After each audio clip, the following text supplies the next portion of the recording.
filming me while I do this? I just decided to, yes. Alright, fine. Carry on. Okay, so what would end up happening is the sunlight looks a little weird, it looks a little dreamlike, it's not quite right. It's not like sinister sort of thing, right, like that kind surreal. of off. Yeah, it's a little surreal. And then we realize we do like a little zoom in, I'm not sure what I'm gonna go like this again, kind of, whatever, because there's not much room there. As we zoom in, like I'm gonna try to draw a leaf right now, don't judge. No judgment. That's a hand.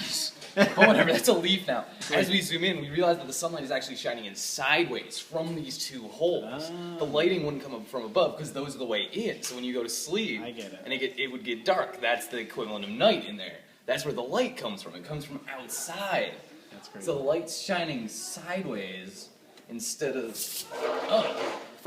down on the thing. So then from there, I don't have enough room to keep storyboarding, but okay. So from there, we would keep panning through and we're like, oh god, this is crazy, what's happening right here? And then we pan through it and we see this building. And I'm not sure, it's a big building. Like I keep saying, a sense of scale is important. Like we want to make it clear that there's like a giant like microcosm inside. Like right. That's the point of the eyeballs. Like we want to make it very clear in a non like super cliche way that we're within his mind right now. Right. Like, without just going like, we descend into his mind. Although that sounds hilarious. That might be good for like a B-movie script or something. But anyway, so we want to make that super clear, but we want the sense of scale. Like, this is a large place. So it'd be like a large building, but it wouldn't be like an office building. It's not like a confining area. It's like, squat's the wrong word, because that implies kind of like rundownness, you know what I mean? It's like low to the ground. It's kind of like sprawl. Like, it gives the impression that it wasn't so much built as it just kind of like grew out of the ground, you know what I mean? Like, just like spurts and offshoots, like little things sticking like off. organic. Like, exactly. It's like an organic building. And then, as we go, to reinforce the idea that the sunlight's coming through, we would shine lots and lots of light on one side of the building, but then the other side would be kind of dark, a little bit shadow. Again, we don't want a sinister feeling, at least not yet. That comes later in the movie. It's just like one side's kind of like, it's like relaxing shade sort of darkness. It's not like seedy underbelly sort of darkness. So then I want to keep drawing stuff now because I feel like it'll help get my point across. But then from there we would like kind of like go into one of the windows, and from there, okay, yeah, I'm gonna definitely need to draw this. You can erase that. Yeah. Do we have an actual eraser? I'm just getting a shirt. It's great. That's not working. Okay, so I'm just going to keep talking because it'll help my train of thought. Anyway, so we zoom into one of the windows and we come across, now, I'm not sure whether to have like the aspects themselves, you know, like the dudes are the actual main characters, the aspect of this dude. I'm not sure whether I would have them themselves like already up and working and like doing things, or whether or not they would also be doing their daily routine. But the point is, we come in and they're all just hanging out in this sort of central room. Like, there's somehow, there's lots of windows. It doesn't make much sense for the architecture, but there's lots of windows in the room. Like, we want it kind of surreal the whole time. Just like, wait, this... Like, we don't want to point it out at all, but we want the whole time the audience going, wasn't there a wall there? Like, how are we getting windows to the outside through the entire rest of the building? Kind of sounds like dream state. Almost. Yeah, because whatever. It doesn't have to make sense. It's the human brain. The human brain does what it wants. So then, we come to this room, right? And they're like, it's like couches and cushions. It's a lot like Colorado. Like, that was what I was like kind of imagining. Like, it feels really open and free, and like, there's lots of different things rolling around, and there's just like, not people everywhere, because it's not like a gigantic crowd, but there's like lots of like small groups that are kind of all organically tied together, you know what I mean? And it's like, it's very clear that, I'm running out of breath now because I talk really fast, and I'm really out of shape. It's like it's like just a bunch of like groups of people chatting, sort of things. So like that's a couch. This is a couch. They're all couches, and they're just people on all of these couches, just like chilling out, kind of relaxing, talking to each other.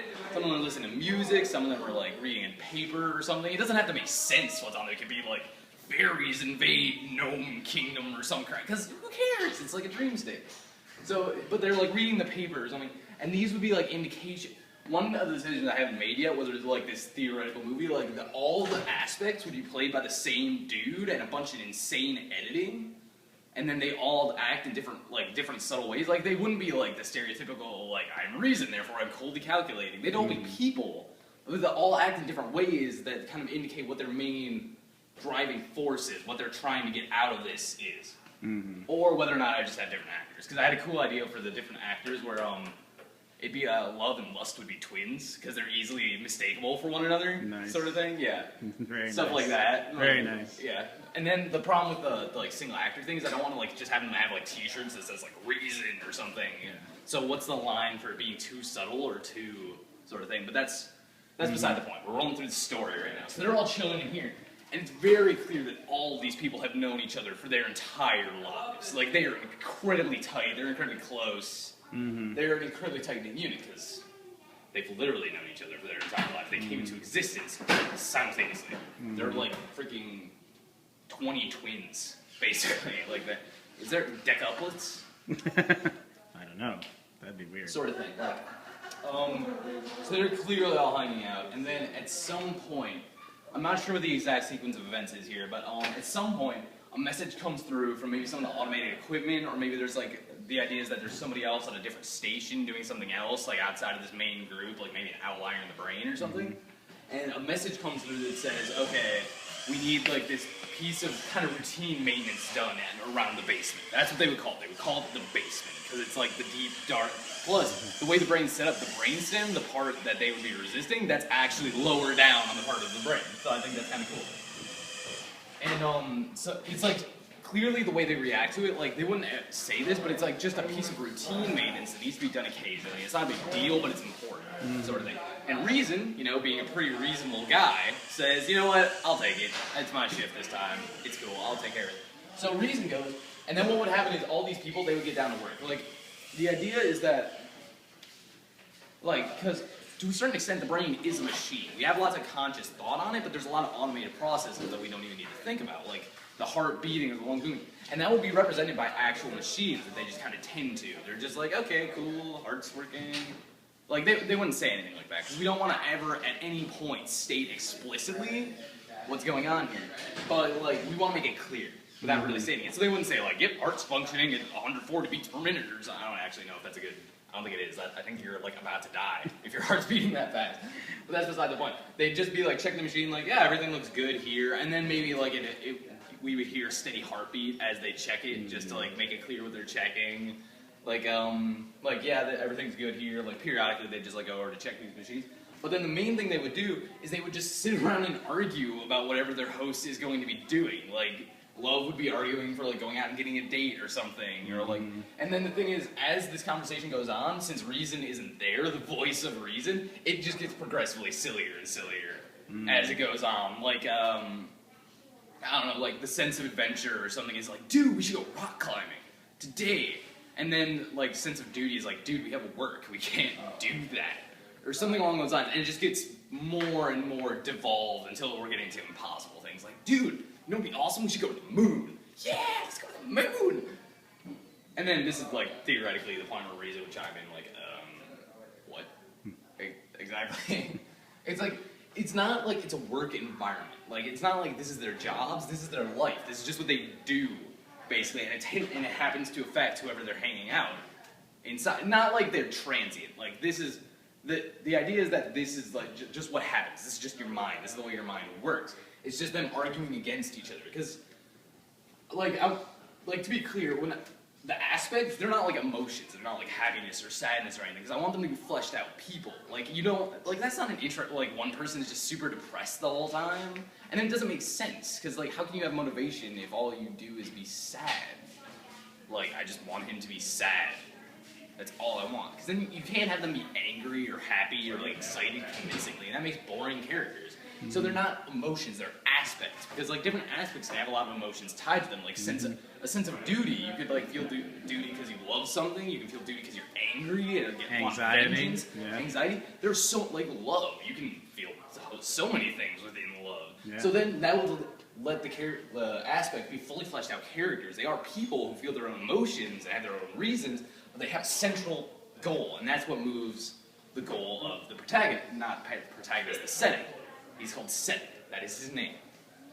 I might actually credit him as Setting too, like Setting Jones or something. That's his actual name. His parents had it. Anyway, so where was I? I think they were arguing about what to do next. Yes, they were BSing, and then at one point, empathy. I'm pretty sure it's gonna be empathy. I haven't finalized this yet, but empathy says Reason's been gone a long time. This doesn't take that long. And she would like wander over through some halls or whatever, some like impossible architecture. Like she'd take like she'd like open a door that leads to a different hallway with a bunch of doors, and then take the first door on the right and that leads back, and it doesn't make any sense. But whatever. And she reaches her destination, she finds a note, and it says something along the lines of, it wouldn't be like frenzied, but it'd be clearly urgent. Like he wrote this in a hurry before, like, and she'll find this note, and it says something along the lines of, it's wrong, send help, fast. And then the door would be slightly ajar, and empathy is like, no. And then what would happen is she'd round up her policy, like the main aspects. I was thinking something along the lines of confidence, love, and anger would all be in there. I'm kind of putting anger in there because it's kind of an emotion, but it's kind of a aspect too, because you can feel angry for a lot of different reasons. Like you feel like you're depressed and you just want to hide it, or like self-anxiety, like there's a bunch of different things within anger, so it's kind of an emotion, but it's kind of an aspect too. I thought about this a lot. Anyway, like anger, confidence, love. I was thinking maybe 2 more because you don't want the groups to be too big. What's the thing?